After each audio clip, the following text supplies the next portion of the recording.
Buenas tardes, ahora ya más oficiales. ¿Cómo están? Bueno, junto a mis compañeros, Antonia Lara, Magdalena Ribeiro de Toledo y Eduardo Taller, les damos la bienvenida al tercer encuentro de este ciclo de conversatorios sobre migraciones, precariedades y políticas, que en esta oportunidad tiene por tema luchas migrantes y pandemia, urgencias y resistencias en los territorios. Desde el CISJU, ¿no? Esto es el Centro de Investigación en Ciencias Sociales y Juventud de la Universidad Silva Enríquez, le queremos agradecer con mucho énfasis que estén participando de este encuentro.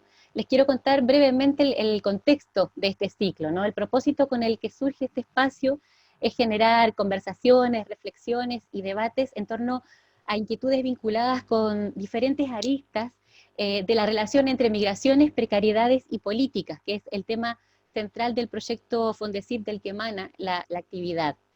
Y la idea es hacerlo en un registro que vaya más allá, ¿no? de lo académico y generando también un diálogo lo más horizontal posible, que es a lo que queremos invitarlos. El encuentro surge también en el marco del Magíster en Intervención Social que se dicta en nuestra universidad y que el año próximo tendrá una mención en migraciones e interculturalidad. Y quiero partir la conversación leyendo un fragmento de algo que escribía hace tiempo Eduardo Galeano. Lo cito, decía Galeano, escribía Galeano: en inmensas caravanas marchan los fugitivos de la vida imposible. Viajan desde el sur hacia el norte y desde el sol naciente hacia el poniente. Les han robado su lugar en el mundo. Han sido despojados de sus trabajos y sus tierras.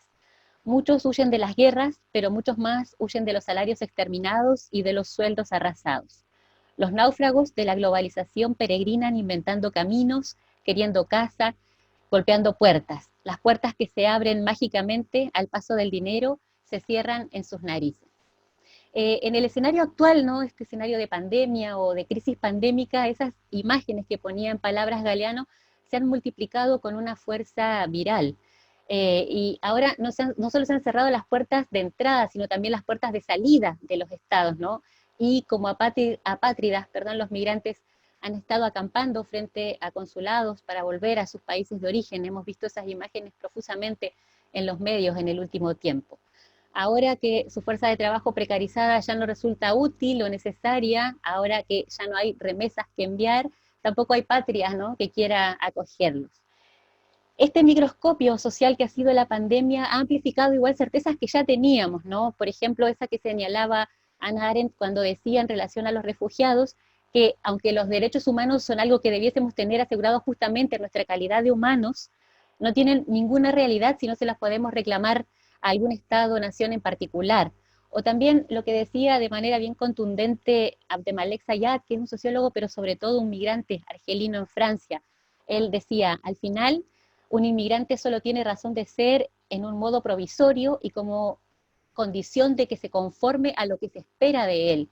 Solo está aquí y solo tiene su razón de ser por el trabajo, porque se precisa de él en cuanto se precisa de él, para aquello que se precisa de él y donde se precisa de él, ¿no? Y cuando esta necesidad en teoría desaparece, es como su condición o su razón de ser en ese Estado-nación se pone en entredicho, ¿no? Y el nefasto proyecto de ley que se está discutiendo y tramitando en este momento en el Congreso, ¿no? Se hace eco de esta mirada tan restringida de los procesos migratorios. Es en buena medida por esto que el migrante al atravesar la frontera no adquiere en la práctica un estatus que lo priva del derecho a tener derechos, o al menos los mismos derechos que por la arbitrariedad de las fronteras geopolíticas supuestamente tienen aquellos que se consideran por naturaleza ciudadanos de ese Estado. Y eso en términos concretos se traduce en, por ejemplo, un acceso restringido al sistema de salud, cuando no nulo, y por ejemplo eso se ha materializado en el hecho de que la población latinoamericana en Estados Unidos sea de las más afectadas por la pandemia. También implica tener trabajos informales y precarios, ¿no? Los primeros afectados por el impacto de esta crisis sanitaria. Supone estar más expuestos al contagio por las condiciones de hacinamiento en que viven muchos migrantes en Chile, en una combinación perversa, ¿no? entre los efectos de la ley de extranjería actualmente vigente y la desregulación del mercado inmobiliario. Pero frente a ese escenario de urgencias amplificado por la pandemia, también hemos visto una respuesta amplificada de organización social y de solidaridad territorial, tanto desde y entre los propios migrantes, como en articulación con la población nacional, ¿no? Y a ese aspecto es al que queremos ponerle énfasis en esta conversación, en la que nos proponemos escuchar de las voces de quienes protagonizan ese trabajo territorial, ¿no? Por un lado, las problemáticas que la pandemia ha generado o que ha agudizado, pero también por el otro, cómo se ha respondido desde las organizaciones a esas problemáticas. Y por eso le pedimos a los invitados al conversatorio que pensaran sus exposiciones en torno a 3 preguntas guía, ¿no? Que son, en primer lugar, ¿cuáles son las principales problemáticas que han afectado a la población migrante en este escenario de pandemia, según lo que han observado, ¿no?, en su territorio? ¿Cómo han respondido las organizaciones migrantes a esas problemáticas? Y cómo ha sido la articulación con la población nacional, ya sea organizada o no organizada, para esa respuesta a estas situaciones problemáticas. Bueno, tampoco es casual que nuestros invitados representen diferentes realidades territoriales, ¿no? Tenemos a Antofagasta, a Iquique y a Valparaíso. Buscamos justamente visibilizar esas realidades territoriales y también descentralizar, ¿no?, un poco la conversación sobre las migraciones. La idea entonces, la dinámica del conversatorio, es que cada uno de los invitados se exponga aproximadamente por unos 10 minutos, ¿no? Yo les voy a ir avisando por el chat cuando falten 2 minutos y cuando esté expirado el tiempo. Y después vamos a abrir 2 rondas de preguntas para los que están asistiendo, digamos, a los que se han sumado a la conversación, que les pedimos que vayan planteando sus preguntas en el chat, idealmente identificando a quién de los invitados están dirigiendo esa pregunta, o si es al grupo en general. Y Antonia y Eduardo van a estar recogiendo las preguntas para plantearlas, ¿no?, al final de las presentaciones. Por eso, bueno, los micrófonos están silenciados, por eso la idea es que lo vayan planteando por el chat. Y bueno, les voy a presentar ahora sí formalmente a los invitados que van a conversar con nosotros. En primer lugar van a exponer Percy Sumalave y Elizabeth Andrade. Ellos pertenecen al movimiento de pobladores Vivienda Digna del macrocampamento Arenales de Antofagasta. Después vamos a escuchar a Carolina Cortés, de la Brigada Migrante Feminista de Valparaíso. Y por último va a presentar Nanette Liberona, del Instituto de Estudios Internacionales, el INTE, de la Universidad Arturo Prat por Iquique.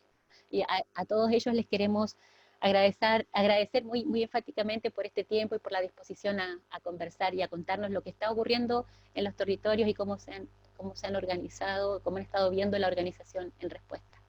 Así que Percy y Elizabeth en su caso van a ser sus 20 minutos, porque ellos son 2 invitados que están en un mismo espacio.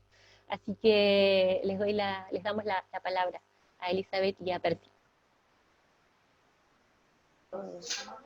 Hola a todos y todes, ¿cómo están?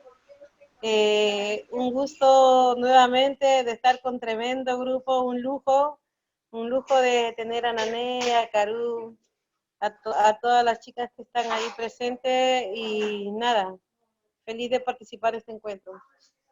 Gracias a Fernanda por la invitación, y como dice mi compañera, es un lujo estar con los participantes en este conversatorio.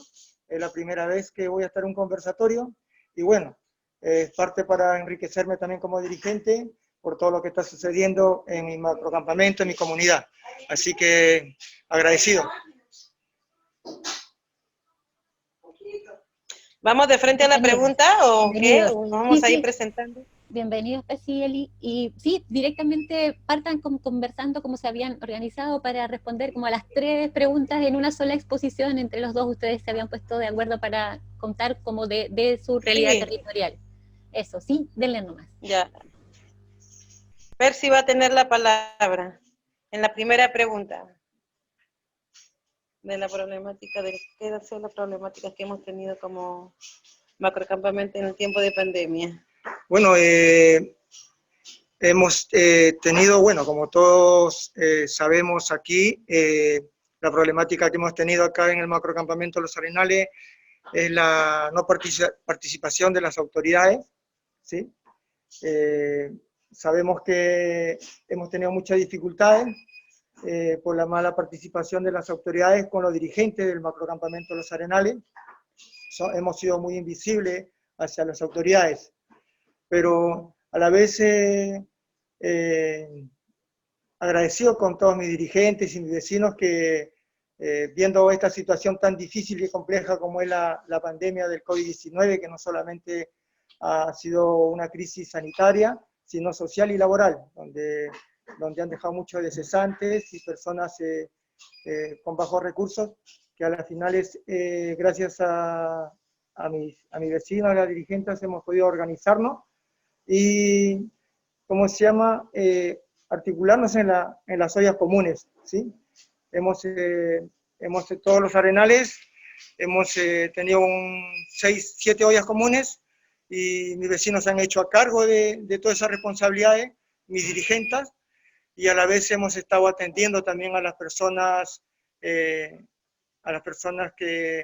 han estado con el COVID-19 y también a todos mis vecinos que están pasándola muy mal en estos momentos.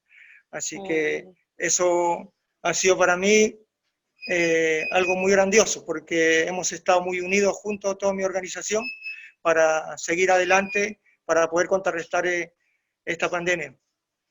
Así es, cuando hablamos de problemática y dificultades que también hemos tenido nosotros como vecinos y vecinas, una de las cosas es que cuando se habla de población, ahí están pendientes las entidades gubernamentales. Llevaron cajas a las casas, a la población y todo lo demás, organizándose con sus juntas de vecinos para poder hacerlo. Pero cuando se trata de campamento y sobre todo de campamento de población migrante, no existe. Como dice siempre trato de tomar el lado humorístico de desaparecemos. Nos hacen out. Entonces, nosotros, para ir a la segunda pregunta, ¿qué hicimos? Uy, llegó la pandemia, nos replegamos en nuestras casas, o salimos y afrontamos esta situación.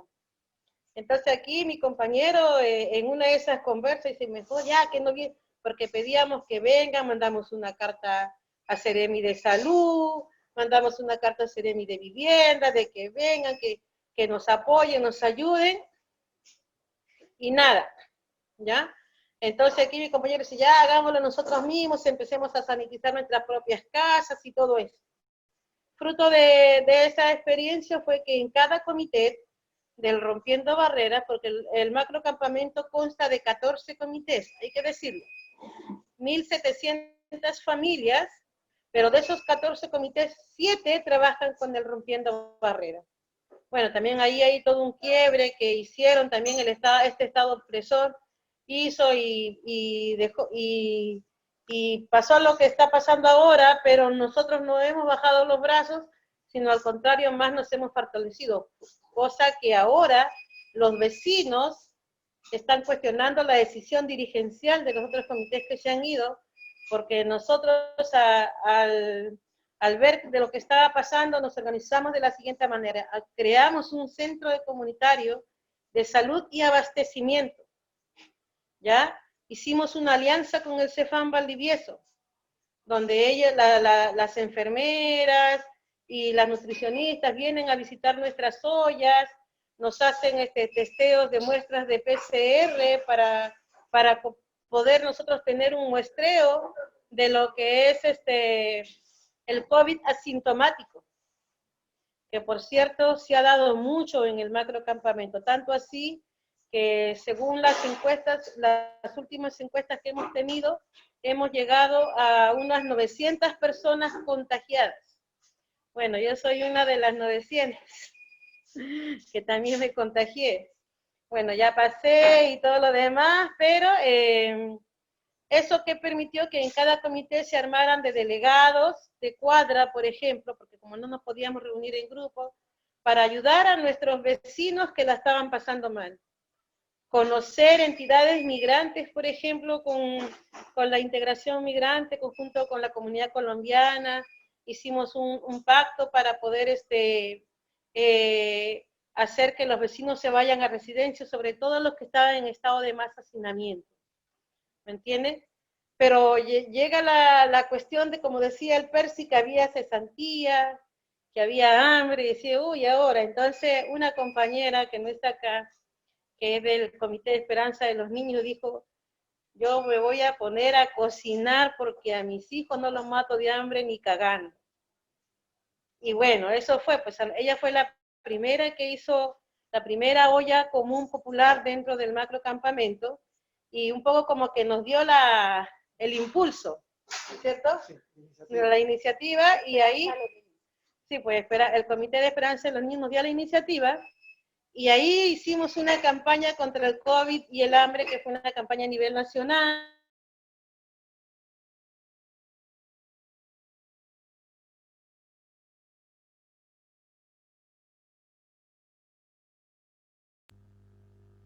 Está silenciada, Eli. Pues nos desmayamos un poco. Nos desmayamos un poco. Entonces, estábamos en el tema de la campaña, ¿cierto? Sí. Y dijimos ya, aunque sea 1 millón de pesos para armar cajitas para nuestros vecinos, la gente nos quiere, saben que somos una organización bacán de pobladores y pobladoras, vamos a hacerlo. Hicimos un mes la campaña y nos dimos con la sorpresa que habíamos juntado 5 millones de pesos. ¿Ya? Y nosotros, ¡ay, felicidad! Todo, saltando de alegría porque habíamos triplicado la que teníamos propuesto, pero de ahí nos volvimos a reunir y comenzamos porque tenemos nuestra delegada, la que tiene la plata, nuestra delegada que recibe los alimentos, Percy y Mónica, que son del área de comunicación, y bueno, yo soy la que anda hablando por aquí y por allá, la macha la quinta del barrio. Entonces,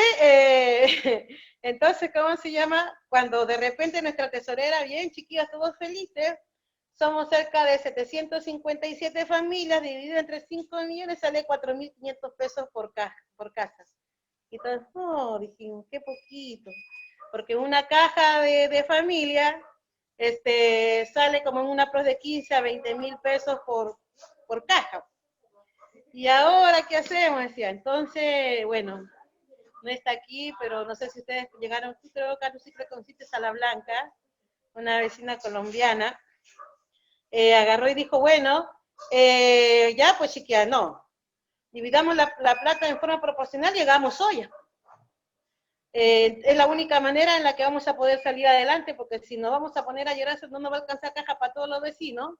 Entonces, hagamos olla y demos de comer a todos. Y eso hicimos, pues entonces implementamos nuestras sedes, algunas compraron fogón, olla, congelador y todo eso, y a comenzar a pedir la solidaridad de los vecinos y vecinas desde sus casas, algunos con aporte voluntario, otros con entrega de mercadería.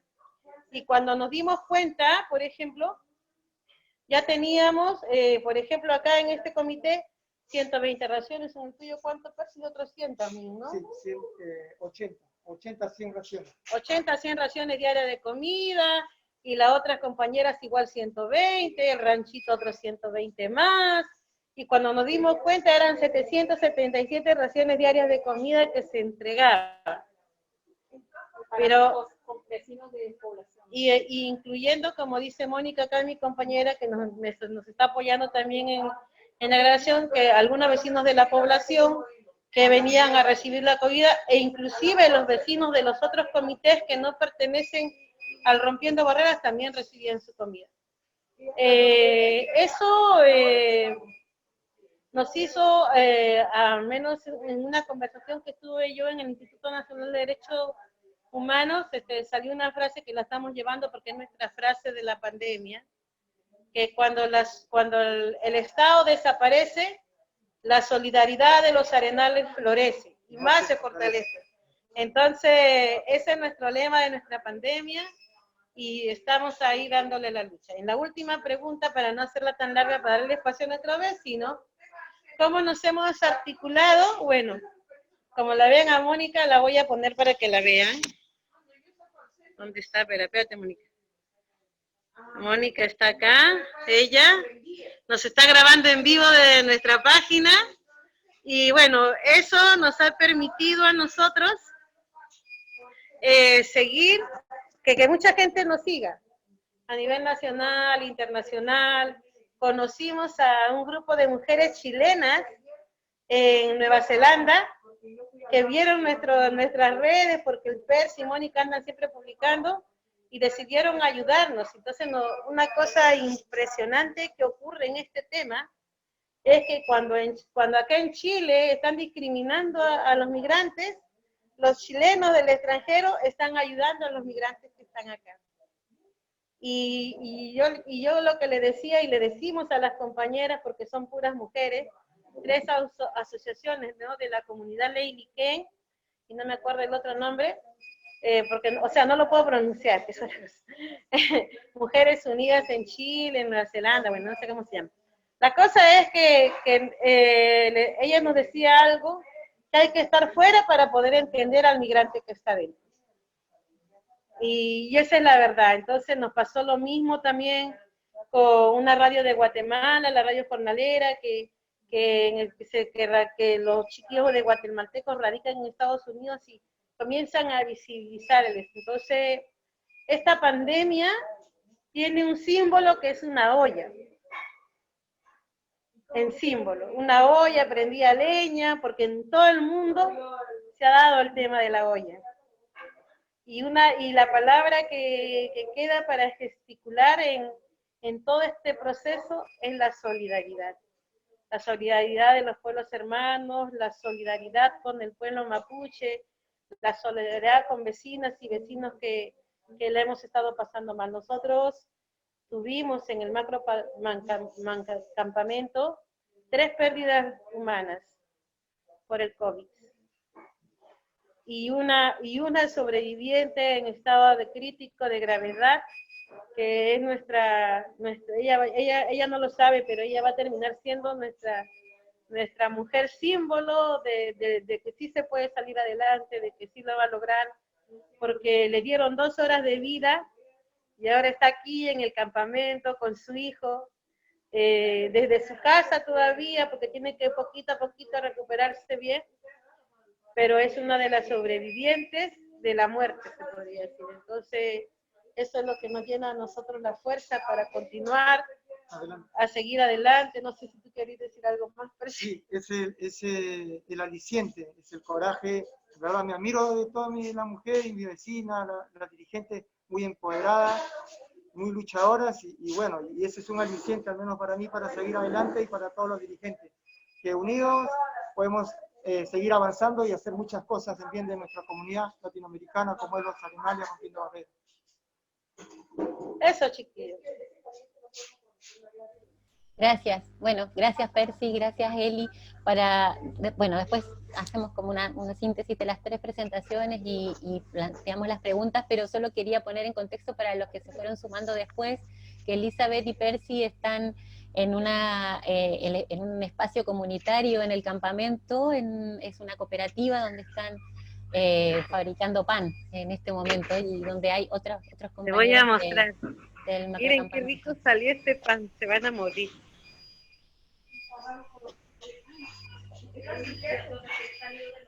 Recién salió del horno. Gracias. Sí, se ve apetecible. Pero quería mencionarlo como, digamos, para parte, digamos, de este contexto de organización y del trabajo en el macrocampamento, que es algo que uno advierte en el trabajo en terreno, en el campamento. Esos espacios sociales de organización tienen una vitalidad como la que se ve en ese fragmento de imagen. Gracias Eli. Y bueno, pasemos escuchemos entonces ahora a Carolina Cortés de la Brigada Migrante Feminista con la realidad territorial en Valparaíso. Hola, ¿cómo están? ¿Se escucha bien? Bacán. Muchas gracias por la invitación, qué bonito estar acá. Bueno, con estas resistencias también, creo que ya pues nos conocemos de antes. Contarles que bueno, desde la brigada llevamos 3 años, y pues con el trabajo territorial hemos logrado hacer un acompañamiento más cercano a aproximadamente 20 familias y ahí pues priorizamos mujeres y disidencias sexuales y de género. Con este contexto de colonial virus, que acuñamos ese término porque nos hace sentido, que es un reacomodo de este sistema pues capitalista, patriarcal, que busca una vez más pues inscribir sobre nuestros cuerpos eso, la invisibilidad que decían ahí les compas de Antofa. Entonces, pues claro, nos vimos en la necesidad pues, de reaccionar. Las principales problemáticas yo creo que las compartimos, es alimentación, vivienda, entonces pues hemos tenido que hacer frente a cambios de vivienda, a desalojo, a renegociación de arriendos, y sobre todo la parte de alimentación, que bueno, desde donde hemos podido, ya voy con el cómo, pues creamos un fondo comunitario de emergencia.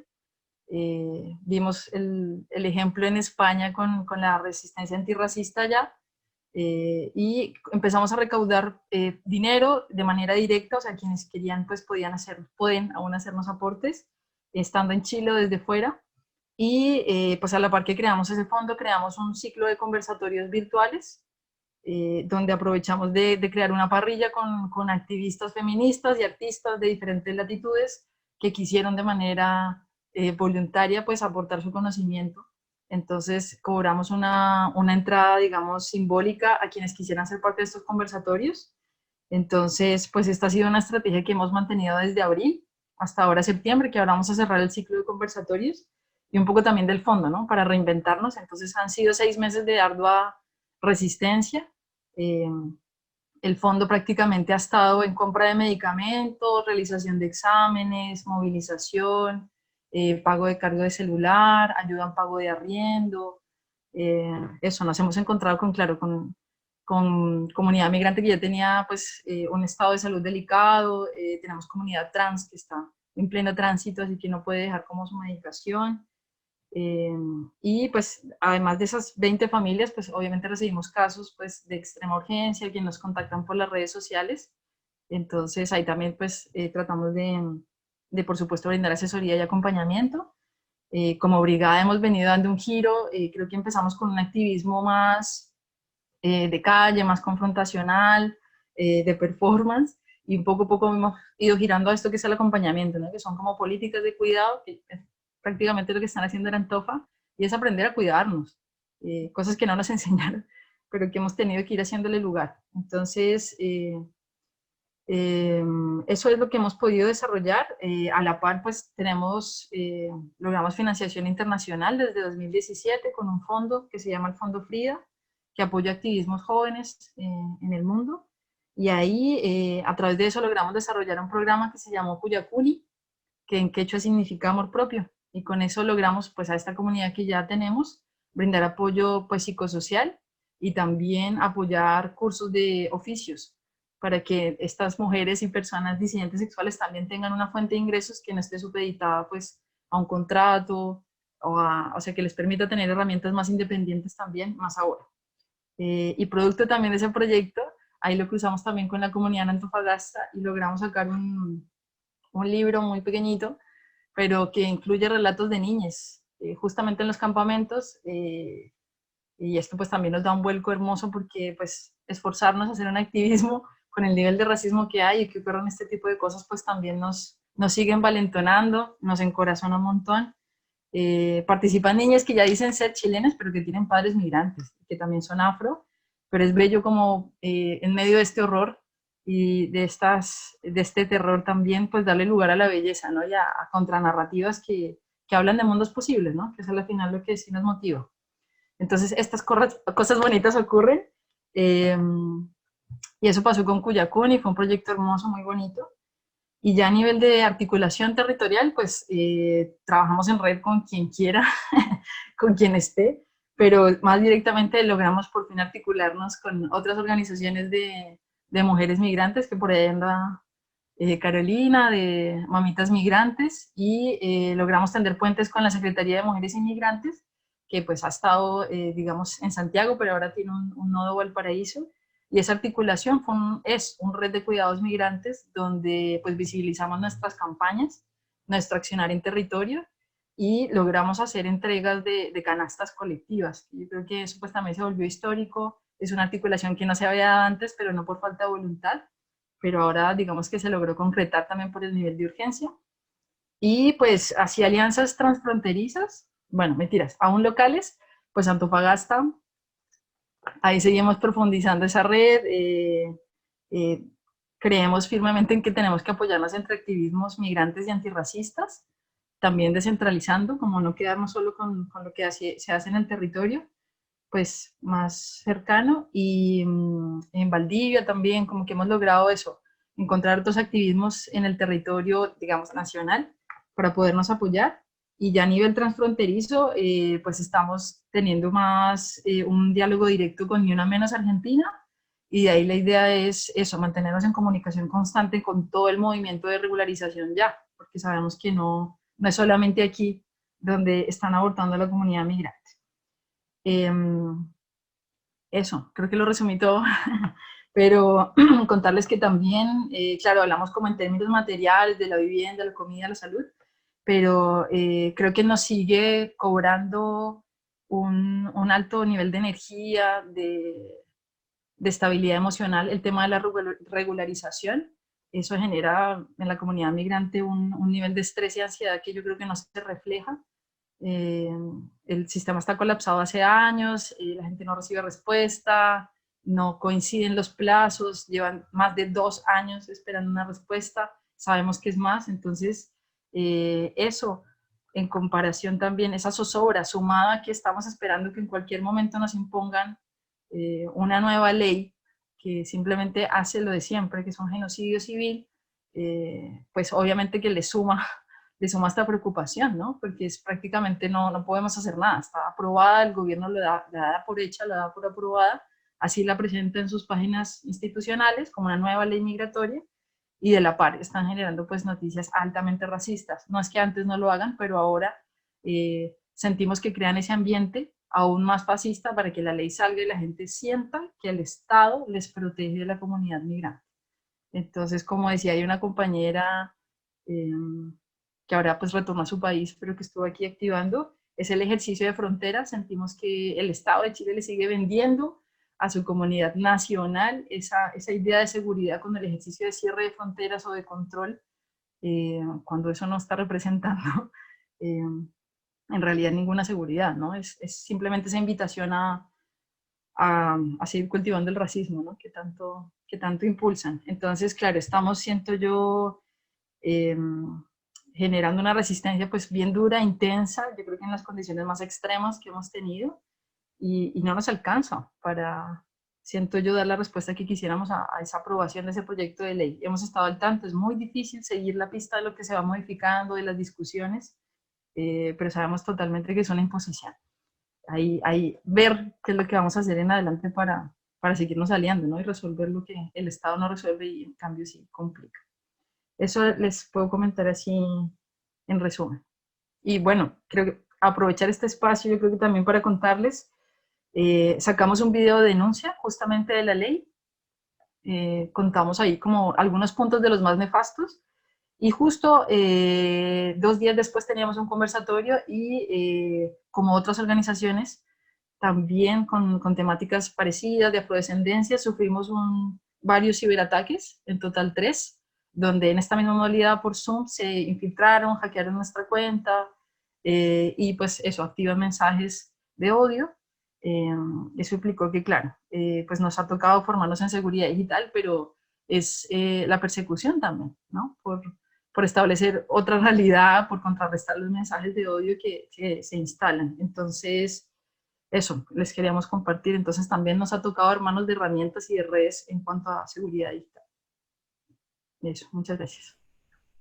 Gracias, Caro. Y me tomo, bueno, de la última parte de tu presentación, de tu exposición, ¿no? En relación al proyecto de ley que se está tramitando en esta condición de excepcionalidad, que impide, ¿no? La salida a la calle para manifestar, digamos, la oposición al proyecto, a los contenidos, a la forma, pero aún así han surgido plataformas que se están articulando para una resistencia también en este contexto excepcional. Creo que me parece importante enfatizarlo, además de lo nefasto que es el proyecto, ¿no?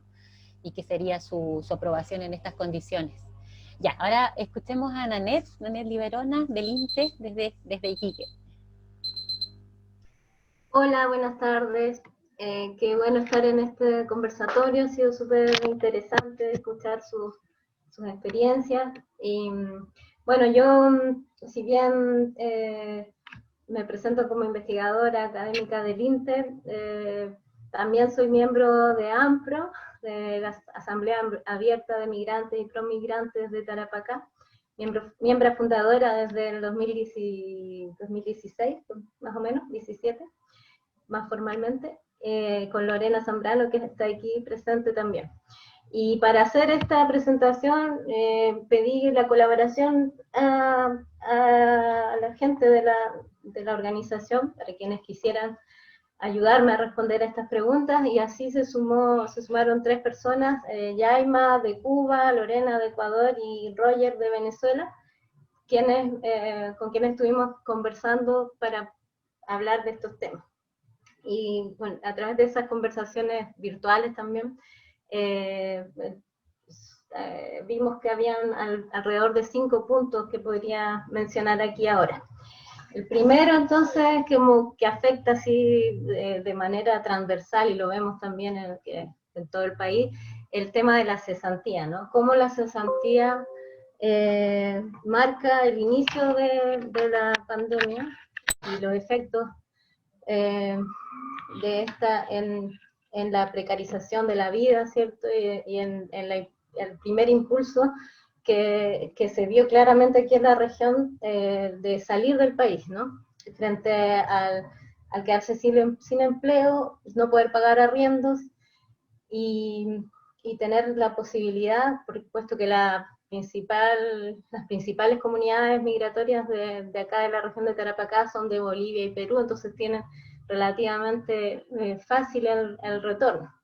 Pero claro, tenemos aún una frontera cerrada, ¿cierto? Tanto para el ingreso como para la salida, y esto dificultó mucho el proceso y provocó varias consecuencias bien nefastas para la población migrante. Primeramente, aglomeraciones indebidas, ¿cierto? Albergues desabastecidos, sin alimentos para las personas, militarización de la frontera, politización también de las personas que estaban tratando de salir y que no tenían el apoyo de sus estados de origen tampoco.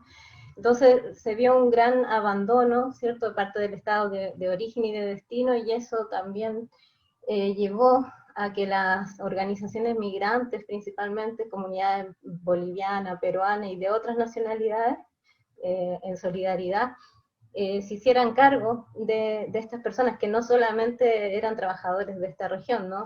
Todo el mundo pudo ser testigo del envío desde Providencia directo a Iquique de un grupo de trabajadores bolivianos, de personas que estaban en esta situación. Entonces vemos este surgimiento de campamentos en zonas semifronterizas, ¿cierto?, como Alto Hospicio, como Huara y Colchane, en la frontera con Bolivia, donde las condiciones justamente de control de la pandemia y del contagio eran nulas, ¿cierto?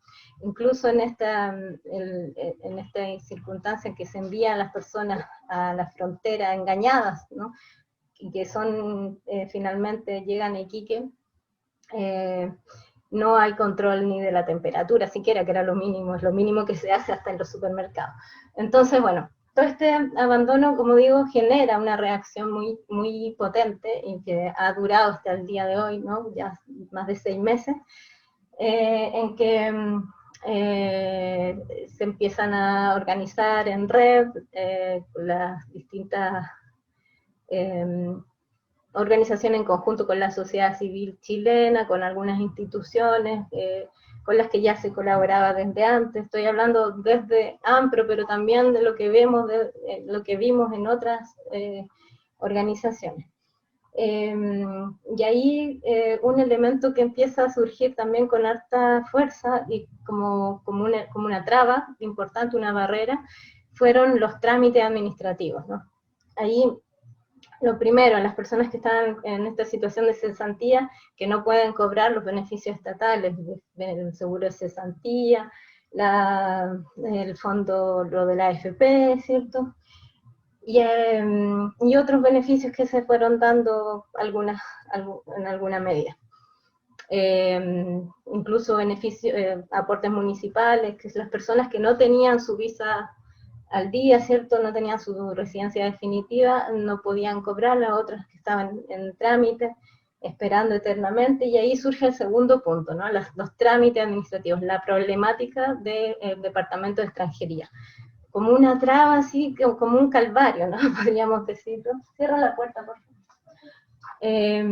Como un calvario que está presente desde siempre, ¿cierto? Con esta ley de migración y esta política migratoria, como decía Eduardo el otro día, de frontera más que de migraciones, de política de frontera. Eduardo Tallas me refiero. Y que se vea reflejada acá, ¿no? En este problema tan urgente que es la necesidad de tener mis papeles al día, ¿no? Mi residencia para poder acceder a todos estos derechos sociales. Y entonces, lo que vimos fue que había la necesidad urgente de hacer de tener una instancia de autoayuda, de autoformación para conocer la información, para conocer el funcionamiento de extranjería mismo, y surge la iniciativa de crear los WhatsApp, ¿no? Eso fue en abril de este año. Se crean WhatsApp informativos respecto a los trámites administrativos, porque la gente estaba muy desorientada, con falta de información, pero grave, porque incluso los agentes estatales no tenían claro cómo iba a seguir funcionando este sistema con los trámites online, ¿cierto? Que aparecen como una solución, pero que al final se transforman en una pesadilla para las personas. Y otro WhatsApp también para otro tipo de problemáticas más sociales.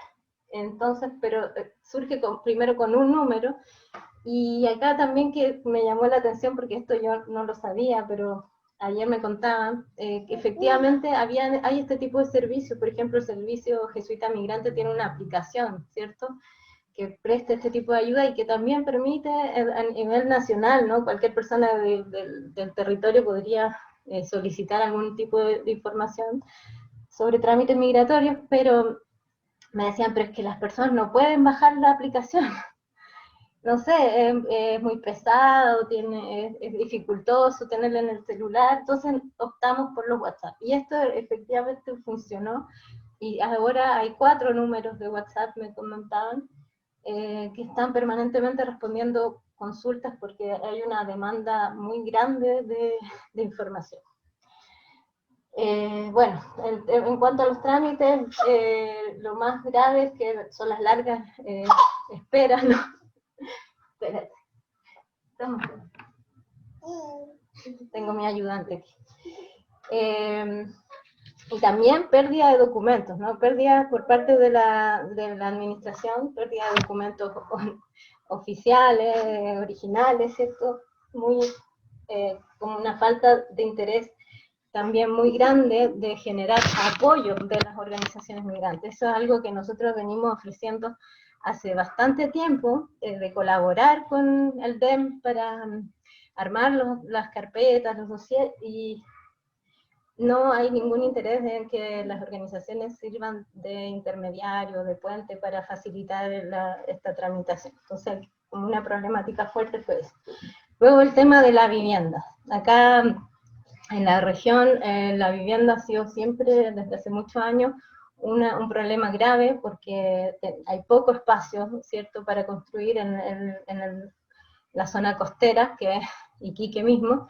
Entonces, por lo mismo, crece la ciudad de Alto Hospicio, se conforman como comuna en el año 2007, y de ahí en adelante ha ido creciendo exponencialmente de una manera impresionante por la atracción que significa ser una región minera, una región pesquera, como puede serlo también Antofagasta, ¿cierto? Entonces, el tema de la vivienda ha sido un tema importante porque, como decía en un inicio, con las pérdidas de los empleos, se pierde también la posibilidad del pago de arriendo, entonces las personas tienen que empezar a ver otras posibilidades, y acá la posibilidad que siempre ha estado y que sigue creciendo es el tema de irse a una toma, ¿cierto? A un campamento, principalmente en Alto Hospicio, pero también han habido surgimiento de tomas acá en Iquique, en la zona de zona sur. Y acá, ¿qué pasa? El 29 de agosto pasado tuvimos la mala noticia de un desalojo, no en Iquique ni Alto Hospicio, sino en Pozo Almonte, que está a 45 minutos de acá, una ciudad pequeña, también una ciudad que está al servicio de la minería, ¿cierto? Y que está entre medio, entre la urbe y la frontera. Entonces es una ciudad donde atrae a mucha migración también. Este desalojo fue realmente muy violento y nos hizo recordar un desalojo importante que tuvimos acá hace 4 años, que fue el desalojo de la Toma de la Pampa, donde vivían alrededor de 1.200 familias, del cual tuve la oportunidad de participar en un censo comunitario que organizamos con los y las pobladoras de La Pampa, y que resultó un libro, el que ya está a punto de publicarse, que ha sido un calvario también poder sacarlo, pero en el que sistematizamos las distintas formas de violencia que ejerce el Estado hacia la población, hacia pobladores y pobladoras de estas tomas, pero también enfocándonos en la población migrante, residente. No sé cómo estoy de tiempo, siempre se me pasa muy rápido. Está en el tiempo, pero si no hay un problema en un par de minutos más, porque las compañeras igual... Cerrando. Ya me caldo, José. Entonces, bueno, frente al desabastecimiento que significó para las familias enfrentar la precariedad de la cesantía, surgen también todas estas redes muy fuertes de ollas comunes, ¿cierto? Las colectas, también se hizo una ayuda importante, colectas hacia las presas, mujeres presas que están principalmente por motivos de tráfico de drogas, ¿cierto? Mayoritariamente mujeres bolivianas de origen aymara, ¿cierto? Que actúan como burreras.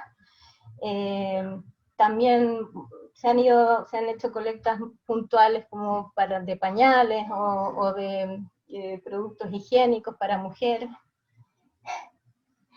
Cosas así que han sido muy significativas y que han permitido la formación de líderes locales, que es algo que me gustaría señalar, que ha sido muy importante. Han surgido en cada localidad, ha tenido que hacerse un levantamiento de información de quiénes son las personas que están en mayor vulnerabilidad, que necesitan más estos apoyos, canastas familiares, etc. Entonces se ha hecho un trabajo de terreno bien potente, bien minucioso, y en el que, como digo, la formación de líderes ha sido interesante, sobre todo con un trabajo que se ha promovido acá desde AMPRO también, que es la organización de charlas, que más bien, que no tienen mucho el interés de salir para afuera, sino que hacerlo para adentro, ¿no? Como una autoformación en temáticas de actualidad, ¿cierto? Como la ley migratoria, y en temáticas transversales como el racismo, y otras que en realidad han permitido que las personas estén autoformándose. Y por último, señalar, bueno, el problema grave siempre de los medios de comunicación, ¿cierto? Fomentando la xenofobia y el racismo. Y el cierre de fronteras, cómo ha aumentado el tráfico de migrantes, ¿no? Esto también como una problemática local que se ha visto mucho en estos últimos 2 meses principalmente, y sobre todo en el mes de agosto, el aumento de los ingresos por pasos habilitados por el cierre de fronteras, y entonces también el aumento del tráfico, con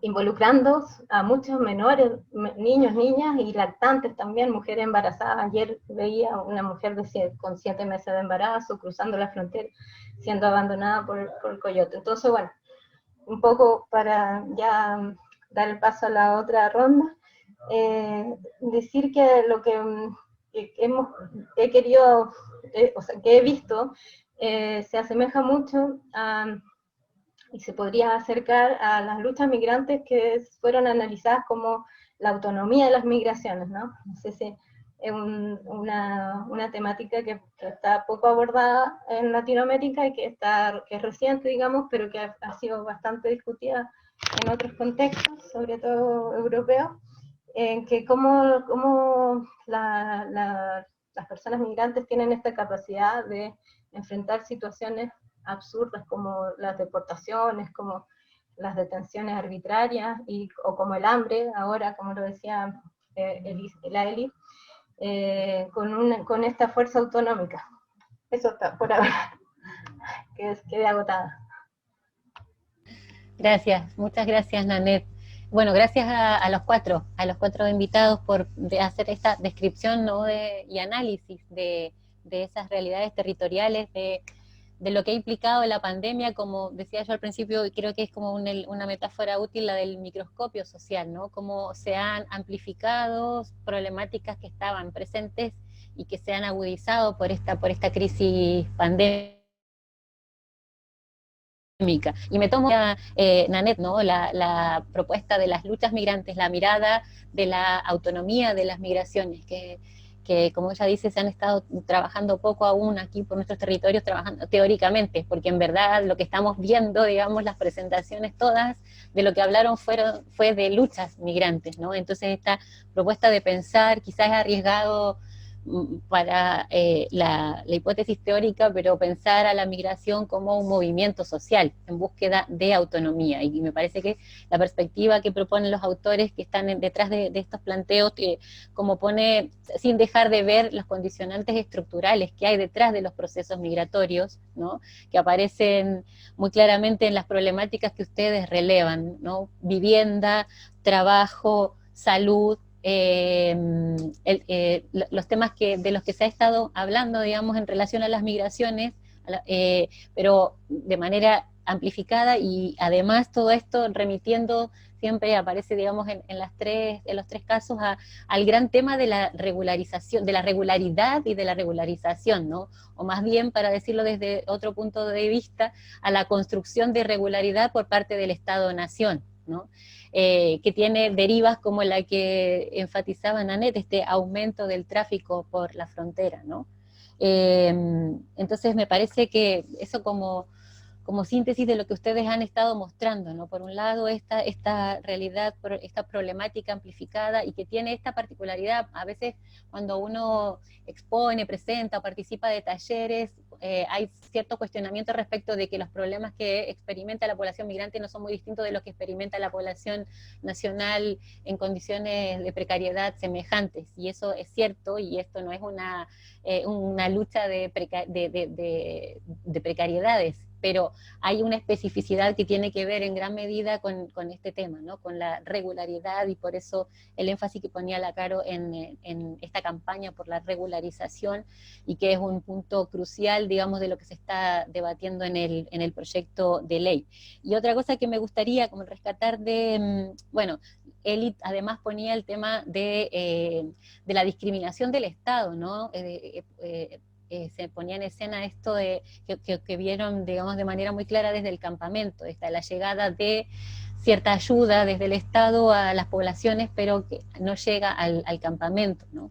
Los desalojos y sus violencias, los desalojos de vivienda y los desalojos del territorio. Y bueno, rescatar también la idea que ponía Caro, ¿no? La idea de, frente a esto, cómo surgen las políticas, ciertas políticas del cuidado, pero políticas dicho en un sentido laxo, porque es desde la sociedad civil que esas políticas, esa respuesta política ha surgido, y las contranarrativas, a las que ella también aludía, el surgimiento de líderes locales, como señalaba Nanette, y que hemos visto también, digamos, en las propias presentaciones. O sea, te estamos escuchando a líderes locales en este conversatorio.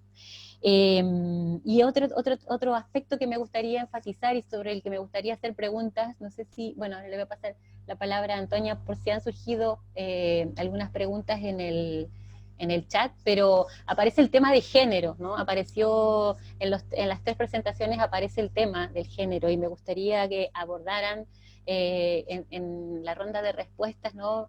De manera específica ese tema, ¿no? Cómo han visto que que la pandemia ha, digamos, actuado en esa dimensión de las problemáticas. Y también, bueno, aprovecho, ya antes de dejar la palabra, de preguntarle a Nanette, que nos habló de este libro que está por aparecer, ¿no? que respecto del desalojo.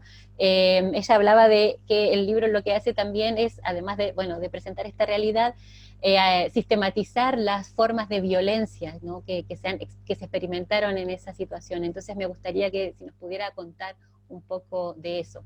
Y le paso la palabra a Antonia, que es la que ha estado prestando atención al chat para ver si ha habido preguntas. Bueno, y invitarlos a que se sumen, ¿no? con las preguntas.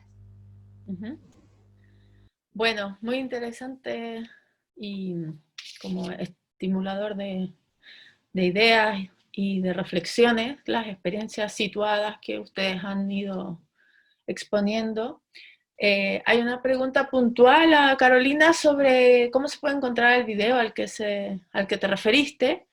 También a mí me interesa saber cómo se puede acceder al libro al que te referiste y mostraste ahí. Un poco dónde se podrían como acceder a estos materiales que ustedes han ido produciendo y cómo poder compartirlos y divulgarlos. Eso en general. Ahora también a mí me surge como lo que más escucho, ¿no? Es tanto lo que decía Elizabeth y Percy sobre esta frase que acuñaron, ¿cierto? De que cuando el Estado desaparece, los arenales florecen. Y también esta idea de que el Estado, lo que no resuelve el Estado, ha habido una reacción desde las comunidades y desde los territorios para hacer frente a esto, ¿no? La disyuntiva que planteaba Elizabeth me parece muy interesante de o nos replegamos a nuestras casas, que es un poco la opción neoliberal, así como cada uno arréglesela como puede, ¿cierto? O le hacemos frente a la situación de manera común. Y en esa línea, en esa respuesta, en ese hacerle frente, yo quería preguntar a Elizabeth y también, bueno, a las 3 expositoras más Percy también, ¿cuál es, tomándome un poco el nombre entendí que era el nombre del comité Rompiendo Barreras, cuáles son las barreras que han habido que sortear? No sé si romper, pero al menos sortear barreras, digo, de repente entre grupos o entre colectivos, ¿cierto? A veces como ideas preconcebidas que inicialmente a lo mejor hicieron barrera a la posibilidad de la asociatividad y de la acción y que las han ido sorteando. Algunas, no sé, quizás algunas, otras permanecerán como barrera, un poco para entrar en esa manera de la acción. Ya, para ¿cómo se llama? Para responderle, y aquí también está, vamos a sumarla en el panel también. Está Mónica, acércate Mónica. Está Percy y estoy yo, estamos los 3. Mónica es una de las fundadoras del Rompiendo Barreras. Ajá. La pregunta que nos hace, ¿cuáles han sido las barreras que hemos roto como Rompiendo Barreras? En este contexto. Vamos a contar que el nombre fue inventado por el presidente de Percy, que se llama Marcelo Mamani, que no está, es un chileno, dijo: nosotros hemos nacido para romper todas las barreras que se nos aparezcan en el camino. Y vamos a ser rompiendo barreras. El color del logo lo puso Mónica Valencia porque le encanta el verde. Y a todos le pone verde.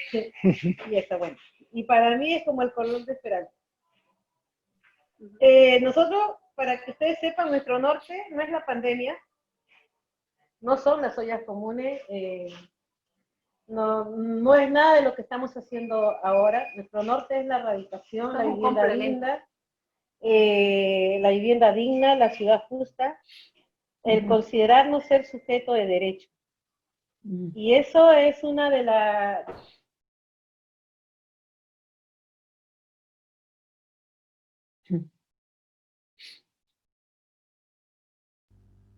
Se fue la conexión. Volvimos.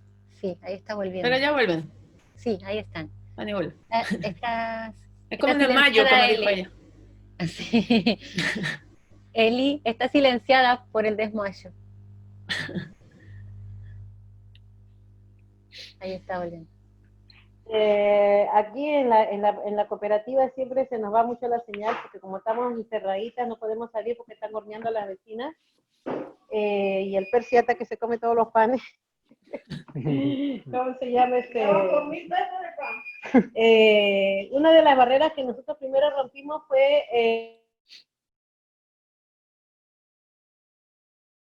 Okay.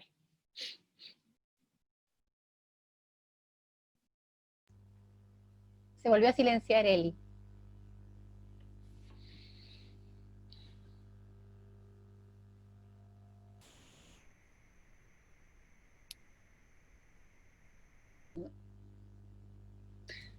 Parece Está que... silenciado, Eli. No se escucha nada. ahora. Ahora sí. Ahora sí. Ya, lo que les decía era que nosotros, los que estamos acá, ya tenemos 5 años, con 4 de organización, 5 años viviendo en el campamento, y que hemos descubierto de que todos nosotros somos agentes particulares de poder, para poder elegir, decidir lo que queremos hacer, cómo vivir y de qué forma. Nosotros estamos armando nuestro proyecto de vivienda. Nosotros queremos que esta comunidad en la cual estamos viviendo sea la primera comunidad, Mónica, ¿de qué? Latinoamericana de Chile. La primera. Uh-huh. Y entonces, todas esas barreras las vamos venciendo obstáculo tras obstáculo, con conversaciones, mesas de trabajo y todo eso. La pandemia nos asustó, sí, nos asustó, hay que decirlo, pero nos fortaleció. Estábamos muy asustados con el 18 de octubre, porque nos amenazaron con... Acá.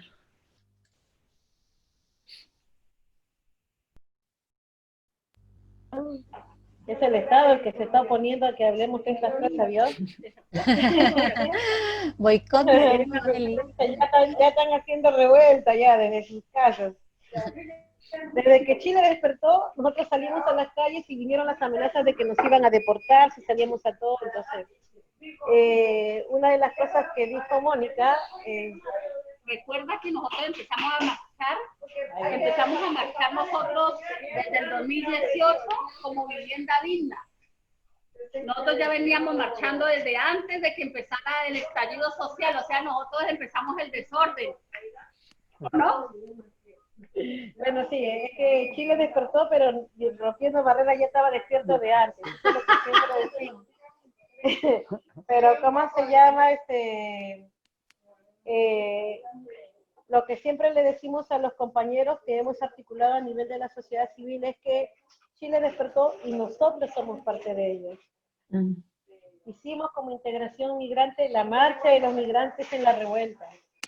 Comunidades colombianas, venezolanas, peruanas, ecuatorianas, diciendo, oh, Chile despertó y Latinoamérica también. Entonces, el espacio que tenemos con toda la sociedad civil nos ha permitido a nosotros fortalecernos, nos ha permitido a nosotros tener un lugar dentro de este territorio y vamos creciendo día a día. Entonces, si el Estado no nos quiere ver, nosotros nos hacemos notar, así de simple. Y como siempre se lo digo a Julio Santander, que es el Ceremi de Vivienda, el rompiendo barreras es como una piedrecita en el zapato, está ahí molestando, es chiquitita, pero está ahí molestando, hasta que va a decir, a ver qué cosa es lo que hay aquí dentro para poder mirar y poderse decir, ya, escuchemos a estos vecinos y vecinas. Y bueno, ¿cómo se llama? La fortaleza que se ha dado.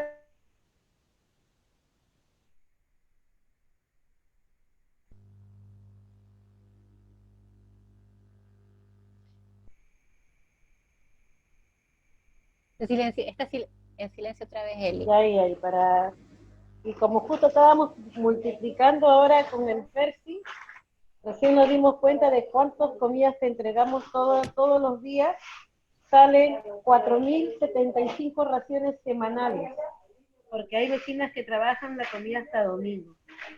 Entonces, acá, por ejemplo, hacen de lunes a viernes, pero algunas trabajan hasta domingo. Son 4.075 raciones semanales. Entonces, eso nos hace una entidad grande, fuerte y poderosa.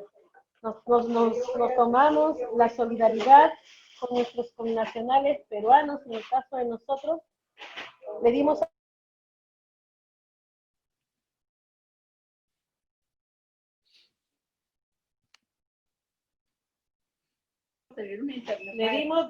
desayuno, almuerzo y comida a más de 70 peruanos aquí en el macro campamento y alojamiento. Cuando las vecinas nos sabían decir, señora Eli, tengo pena porque escuché a un niñito que le decía a su mamá, mamá, ¿por qué le dan nuestro pan a los peruanos? Y la mamá le decía, porque nosotros podemos comprar y ellos no. Entonces, este es el lazo que se arma entre nuestros hermanos latinoamericanos. Dimos de comer por una semana a 700 compañeros bolivianos que estaban botados en un liceo industrial porque los botaron en el colegio, los hacían dormir en el suelo, y les conseguimos con Percy, con Carmen, colchonetas, frazadas, comida, desayuno y solidaridad de la gente. Y por eso es que a veces uno se llena de rabia para decir las cosas y decimos con qué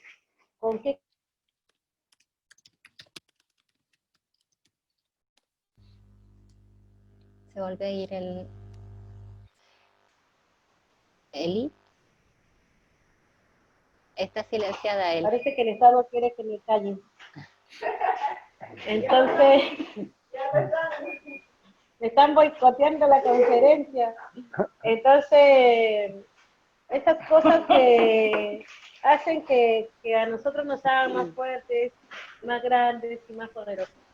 Hace 5 años atrás, y con esto termino, voy a hacer una referencia a Mónica, ya sabe.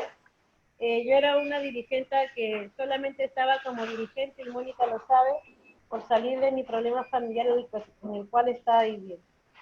Y ella me sacaba de mi depresión, me sacaba de mi casa, me cambiaba de ropa, y me decía, no, marica, nosotros vamos a dar la vuelta al mundo, porque vamos a ser grandes, y tú nos tienes que ayudar porque tú eres poderosa. Y ahora han pasado 4 años, ¿cierto, Mónica? Tomando vinito, borracheras aumentando. En el vinito ahí es como... Ok. Bueno, tenemos otra pregunta. No sé si... Si la quieres agregar, Antonia, y para que sigan... Sí, tenemos otra pregunta para Nanette o Carolina, que pregunta Carolina Pinto, que en las luchas migrantes y dada la ausencia de los estados, ¿qué aportes pueden vislumbrar desde otros actores de la sociedad civil? Ya terminamos de reunionar. Exacto. No sé. Sí. ¿Quién quiere contestar?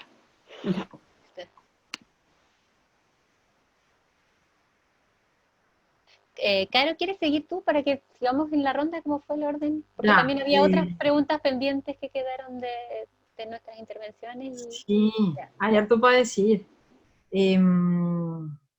Bueno, es difícil condensarse, Se me pasó decirles, pero en el 8 de julio murió una mujer haitiana por negligencia médica aquí en el hospital Van Buren. O sea, no le revisaron realmente y murió en su casa, en Cerro Polanco, y tardaron más de 10 horas en ir a buscar su cuerpo. Entonces, hemos visto también cómo este colonial virus ha reducido la mirada médica o de atención aún más a solo ese tema, y se sigue materializando la negligencia en ese sentido. Entonces, el racismo como que no da tregua. Otra de las cosas que no hemos dicho y que creo que es importante, ahora que hablamos también de la mirada de género, es el rechazo a la situación de refugio de muchas exiliadas que ya están acá y que recibieron esa situación, se las han rechazado. Entonces vuelven a quedar en el aire también. O sea, si bien esa situación, esa figura de refugio, tampoco les materializaba una residencia fija, al menos les daba condiciones de acceso. Y las otras trabas, escuchando a Nanette con la larga lista de las cosas que enfrenta la comunidad migrante, es que aun cuando se haya ampliado la vigencia del documento, del RUT vencido a 1 año, los sistemas tecnológicos no procesan documentos vencidos y los bancos no reconocen eso. Entonces, por cada solución hay 2 problemas, ¿no? Entonces, es falso eso de que ahora la atención es virtual y es mejorada, es falso. Siempre ha estado centralizada en Santiago y es un vacío, ¿no? Lo que decía Nanette también, han perdido documentos y de eso no se hacen cargo. Y la otra cosa que quería mencionar es que, claro, si el proceso de regularización depende de las cotizaciones, sin empleo, sin fuente de ingreso, ¿qué cotizaciones vas a pagar y cómo? ¿Y cómo vas a poder regularizarte? Entonces, si el sistema ya está colapsado, imagínense ahora lo que va a pasar. Entonces es bien complejo. Sobre la pregunta de Carolina, ¿cómo otros actores sociales? Yo creo que desde octubre más claramente nos tocó así como avisparnos y justamente crear otro tipo de alianzas. Entonces, sí o sí, pues en lo que nos compete, ollas comunes, como que nos hemos acercado a la organización territorial porque no queda de otra. Y estamos también trabajando con Transalud, que es una organización de profesionales de la salud que trabajan la salud pero desde un enfoque comunitario. Entonces ponemos en contacto directo a la comunidad migrante con esos profesionales para atención médica gratuita, virtual, y siento yo que va por ahí, ¿no? Y resolviendo desde la vecindad, todo lo que estamos viendo, ¿no? Ningún estado nos cuida, nos cuidamos entre nosotros. Y eso. Y sobre la ley, el video está en nuestras redes sociales y el hashtag que usamos es nueva, no peor. Gracias. Gracias, Caro. ¿Y Nanette? Sí. Bueno, respecto al tema del género, a ver, acá el trabajo ha sido liderado por mujeres, podría decirlo. Ha sido muy importante y no solamente desde ahora. Como les decía, el AMPRO existe como tal desde 2017, pero desde 2014, 2015 que nos empezamos a juntar el grupo de mujeres en las que no importaba ni la nacionalidad ni el sexo tampoco, ¿no? Hay gente muy diversa que forma parte de AMPRO, pero liderada por mujeres.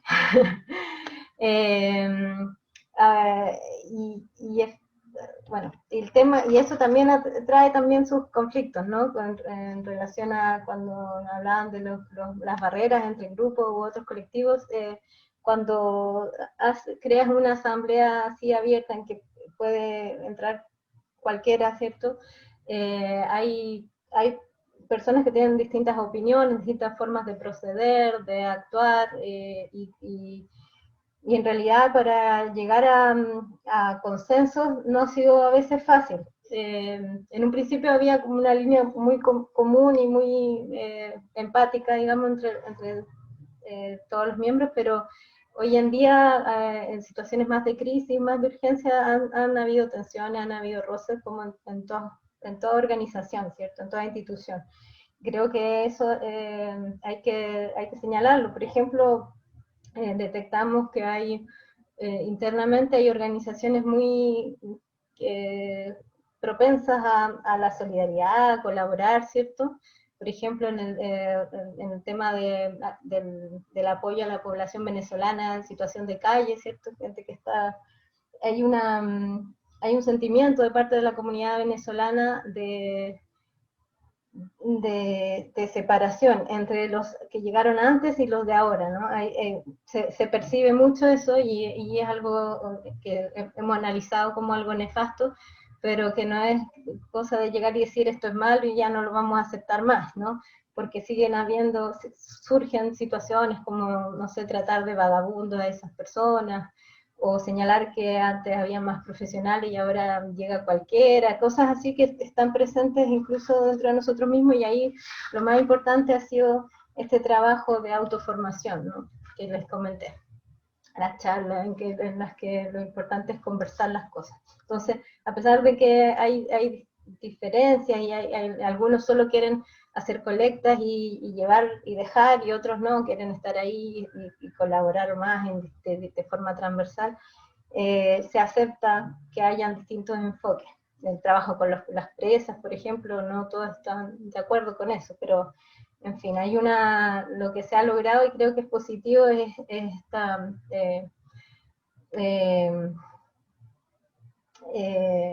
¿cómo decir? Esta flexibilidad de decir, bueno, algunos pueden dar hasta aquí, otros hasta allá, y no importa. Lo importante es que se está trabajando en red, en conjunto. Y bueno, a propósito de eso, y también algo que no contesté antes, cómo se ha hecho, cómo han sido los vínculos, que fue algo que nos pidieron que respondiéramos también a nivel nacional. Y aquí coincido con lo que dicen las chicas, y que dijo sobre todo Elizabeth respecto a que el trabajo no es solo debido a esta contingencia, sino que es mucho más de largo aliento, que tiene otros objetivos, que son, por ejemplo, la vivienda, pero que también son la regularización y la ley migratoria. Entonces acá el ser parte de la Red Nacional de Organizaciones Migrantes y Promigrantes ha sido súper positivo, porque ha permitido abrir mucho espacio y ha movilizado también a las personas acá para estar a la altura, ¿no? Para estar permanentemente activas, siguiendo la agenda nacional, siendo parte de la campaña Todos Somos Migrantes,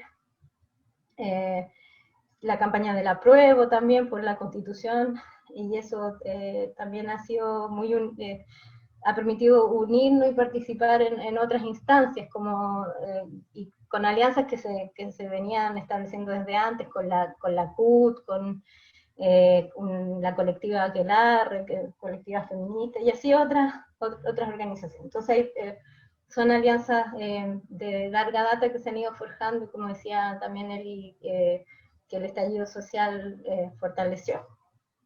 Y respecto a nuestro anhelado libro, que se llama Violencia en la Toma, que parte de esta dura experiencia que fue ese desalojo del año 2016, de agosto de 2016, se cumplieron ya 4 años, y que derivó en un sinfín de acciones judiciales, acciones de manifestaciones en la calle, de interpelar al Ministerio de Salud, a la Seremía de Salud, y así muchas más.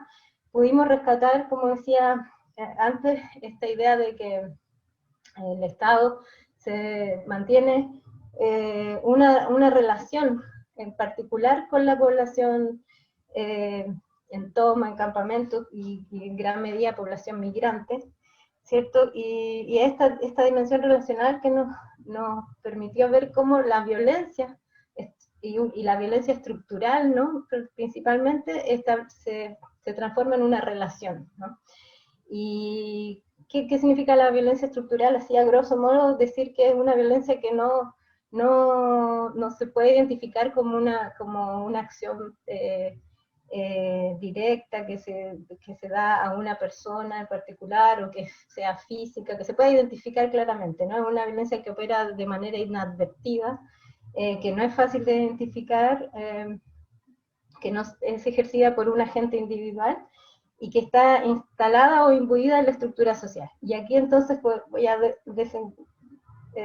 desgranar esto en 4 procesos que nosotros identificamos. El primero era la violencia policial, como una violencia directa, ¿cierto?, que se ejerció de manera brutal, ¿cierto?, y que tiene un impacto material grave, con la destrucción de las casas, la destrucción de los bienes de las personas, y todo el efecto psicosocial que implica vivir esa violencia policial con ataques de gases lacrimógenos y la presión. Después la violencia del proceso de segregación residencial, que implicó el desalojo y una reubicación, ¿no? Las personas que tenían la visa de residencia definitiva, que fueron de las 1.200 familias, alrededor de 200 solamente, pudieron ser reubicadas en otro sector cercano, y ahí se le llamó el barrio transitorio Renacer. Tan transitorio que lleva 4 años todavía instalado, todavía no tiene los baños químicos prometidos por la Intendencia, la electricidad la instalaron los y las pobladoras, ¿cierto? No fue algo que se dio desde el Estado. Y la ubicación marcada por ser en el lugar más lejano, ¿cierto?, de Alto Hospicio, y entonces una segregación residencial claramente establecida, ¿no?, sin acceso a los bienes, ni a los servicios públicos, ni al transporte. Después está la violencia de la injusticia o racismo ambiental, porque este espacio donde fueron reubicados era un ex vertedero, ¿cierto? Esto es muy típico, que se llevan las personas ahí, dentro de los relatos lo que nos señalaban era, bueno, nosotros creíamos que nos iban a dar una solución y nos llevaron a vivir al basural, ¿cierto? Y aquí el tema de la salud es muy importante, ¿no? Como la Seremía de Salud no se hace cargo de esta situación, ¿no?, de insalubridad, generando campañas, por ejemplo, contra la hepatitis, así poniendo afiches contra la hepatitis, lávense las manos, siendo que no había acceso a agua potable, no había una distribución de agua potable para todas los pobladores, entonces, grave. Y la última violencia, la del abandono, que es la que hemos estado aquí analizando también, y que tiene que ver con las promesas incumplidas, por un lado, por parte del Estado, como les decía, por ejemplo, esto de los baños, o de la vivienda definitiva, u otras, y también de la ausencia frente a las necesidades, ¿no? Acá, en este contexto, la necesidad principal, el tema del agua, no ha estado presente. De hecho, hace 3 meses más o menos hubo una huelga grave de camiones aljibes, entonces las personas no tenían el agua potable para poder lavarse las manos con la frecuencia que se requiere en estos contextos de pandemia. Así que esas situaciones de análisis sigue vigente, ¿no? La violencia del abandono también está marcada por cómo el accionar del asistencialismo genera este binomio entre la dependencia y el abandono, ¿no? Está permanentemente en tensión. Y así, bueno, sin querer alargarme, creo que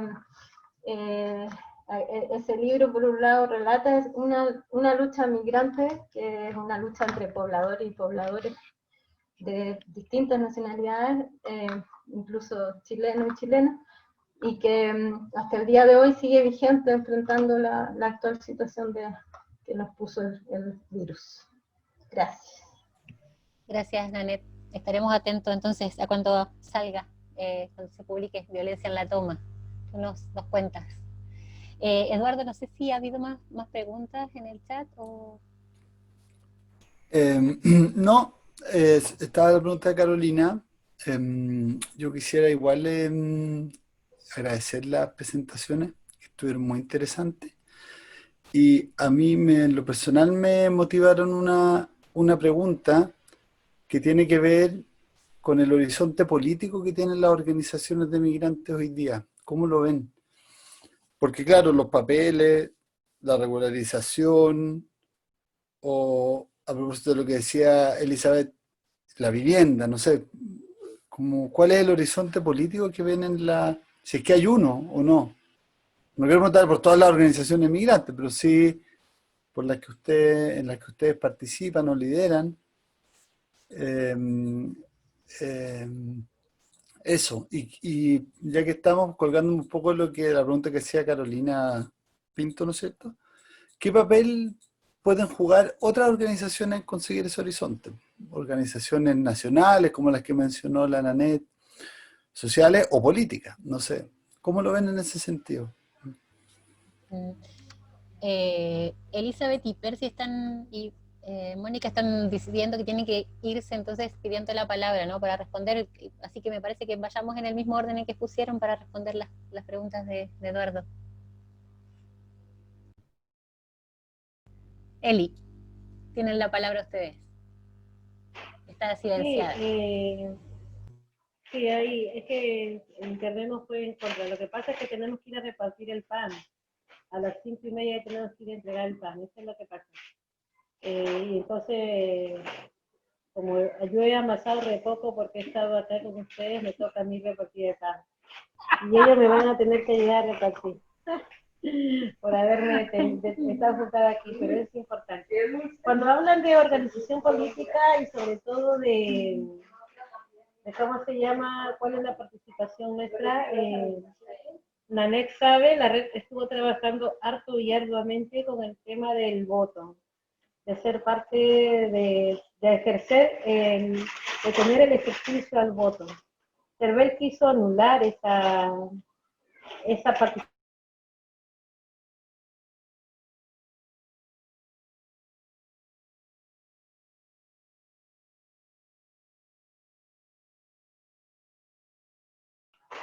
Cervel quiso anular la participación del voto migrante y se sabe que por medio de la Comisión de Migrantes y la Coordinadora y la Red Nacional se revocó, ¿ya? Entonces, en el encuentro del año pasado, porque ahora hace poco también salió en el encuentro que tuvimos ahora de la Red Nacional, dijimos que es hora de que nuestros jóvenes migrantes que están acá también sean partícipes de esta experiencia, también tengamos incidencia política, también tengamos, porque ya la hacemos. ¿Entienden? Entonces, como les decía a ustedes, nosotros, nuestro norte no es la pandemia, nuestro norte es la vivienda. Entonces, estamos siendo copartícipes a nivel de los diferentes movimientos de pobladores de vivienda, de tratar de incidir, por ejemplo, con la ley de integración social, donde la vivienda queda en un espacio más asistencial que poco proactivo y comunitario. Estamos luchando nosotros los pobladores y pobladoras porque se aplique en los terrenos irregulares urbanos, para que se aplique la ley 20.234 a favor de aquellos que han sido partícipes de ¿cómo se llama? El censo que hizo el Ministerio de Vivienda ahora, o sea, los catastrados en el 2018. Entonces, todas esas experiencias que nosotros vamos adquiriendo, es decir, bueno, ya vamos a ser parte de esta política pública, estamos haciendo el cambio y estamos ni siquiera mirándonos como colombianas y peruanos que somos nosotros dos, sino como personas que estamos exigiendo un cambio. ¿Me entienden? Entonces, esa es la diferencia.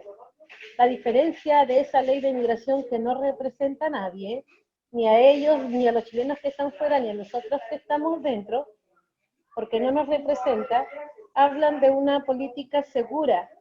Y nosotros estuvimos el fin de semana en un encuentro nacional, Nanek lo sabe, donde se presentaron casos de vulnerabilidad impresionantes. El Estado desapareció en la repatriación. Y no solamente el Estado de los países con los cuales estaban involucrados, sino del Estado social, el Estado de aquí, de Chile, no se hizo cargo. Y es ahí donde nosotros comenzamos a incidir y decir, bueno, ya tengamos que ponernos las pilas. Para Carú se formó ya, Carú, el encuentro de las mujeres migrantes de Alto.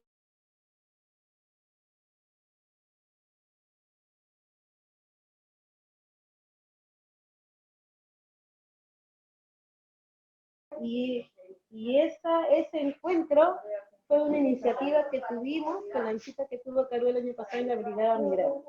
Por eso se la dio que es un regalo para ella. Hay 35 mujeres organizadas que estamos luchando por hacernos valer con nuestra cuerpa, porque somos parte de este Chile que despertó.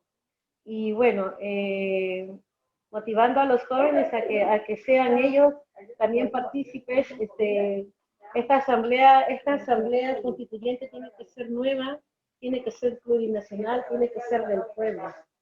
Nosotros vamos por el apruebo. Vamos por el apruebo, los arenales van por el apruebo, Antofagasta, la migrante va por el apruebo, pero queremos una asamblea constituyente del pueblo y para el pueblo. Entonces no queremos que se haga con los mismos huevones de siempre, porque es la misma chola con diferente vestida, como decimos en nuestro país.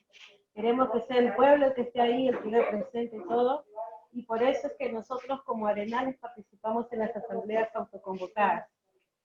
Y vamos a esa, pero lo primero, sí, estamos convencidos, tenemos que ir a votar, tenemos que hacer que se apruebe, para que después la otra forma se vea como asamblea constituyente. Y si no se puede, por lo menos que hayan representantes que tengan identificación con la integración intercultural, que sean gente que se integre con la comunidad mapuche, que sea gente que se integre con los y las migrantes de este pueblo.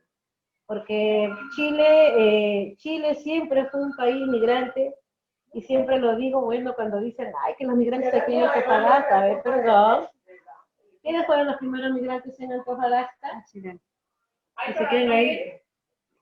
Porque los primeros migrantes en Antofagasta son ustedes los chilenos, porque antes esto era de Bolivia, perdónenme.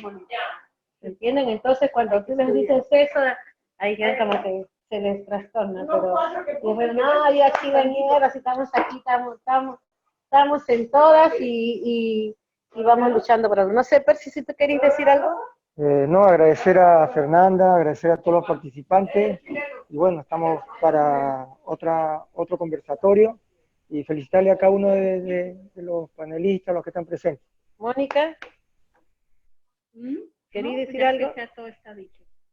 Nada. Ya. Gracias, gracias Eli. Un abrazo, chao. Los liberamos para el reparto del pan, que estén bien. Muchas gracias por hacerte el tiempo. Gracias. Miren, Gracias. no les miento, ya me tienen las bolsas preparadas, ya está listo. Ya. Gracias.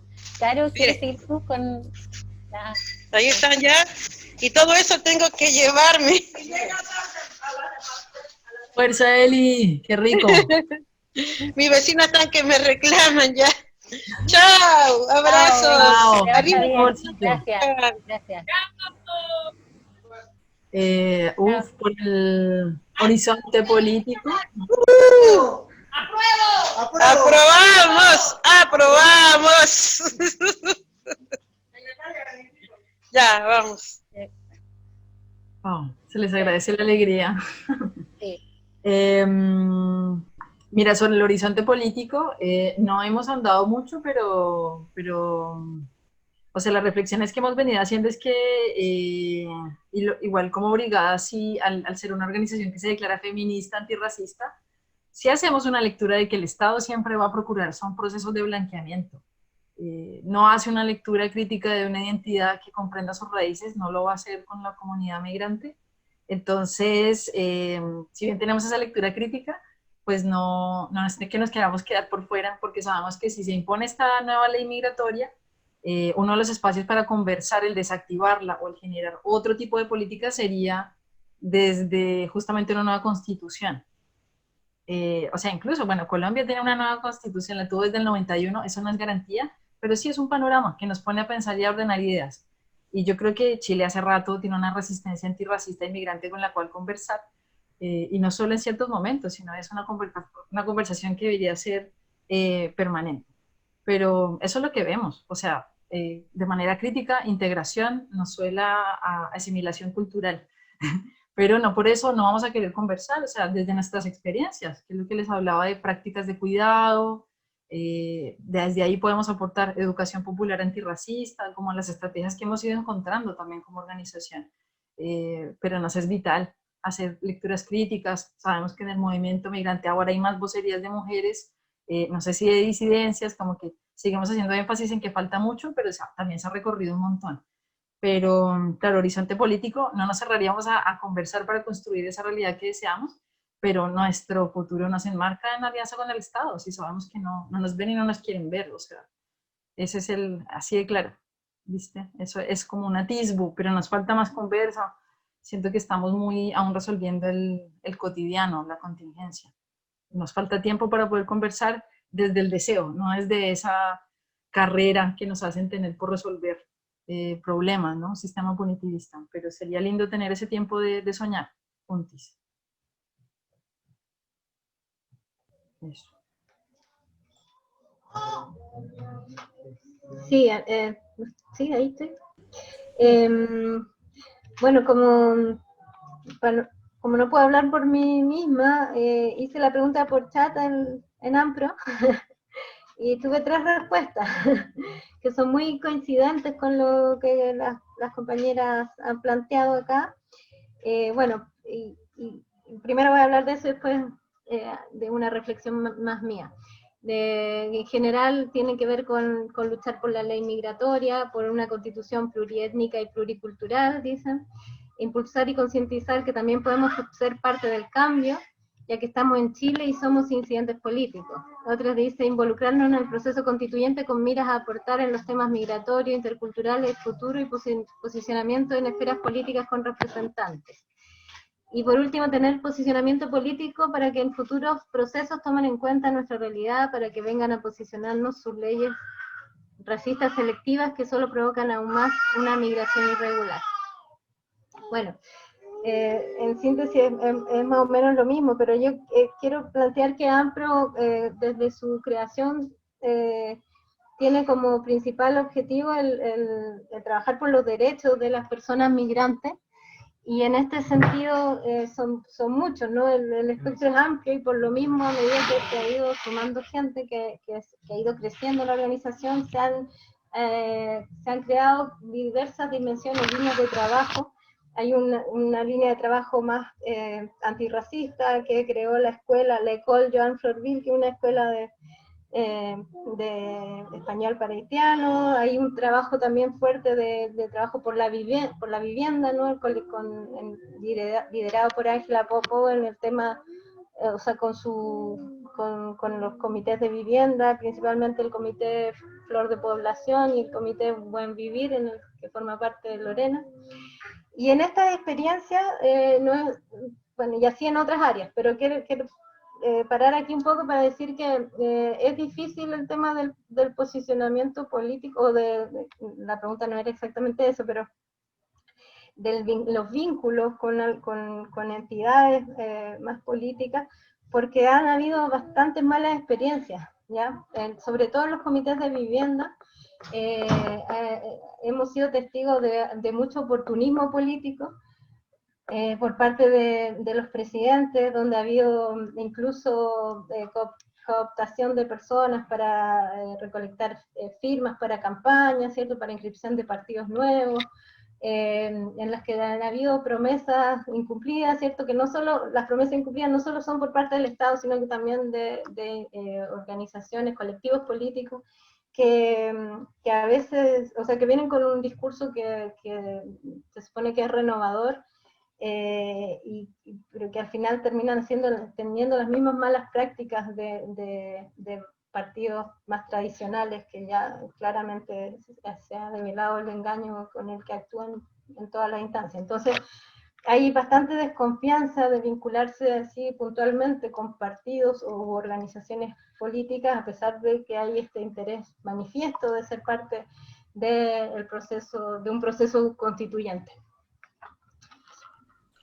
Gracias, Nanette. Bueno, yo también quisiera agregar, tomándome de lo que decías, que las luchas migrantes nos hablan de, junto con lo que ha ocurrido, ¿no? Desde el 18 de octubre se hizo más evidente, ¿no? Porque pensar el 18 de octubre como hito de un proceso, también ambas cosas nos están hablando de nuevas formas de ciudadanía y nuevas formas de construcción política.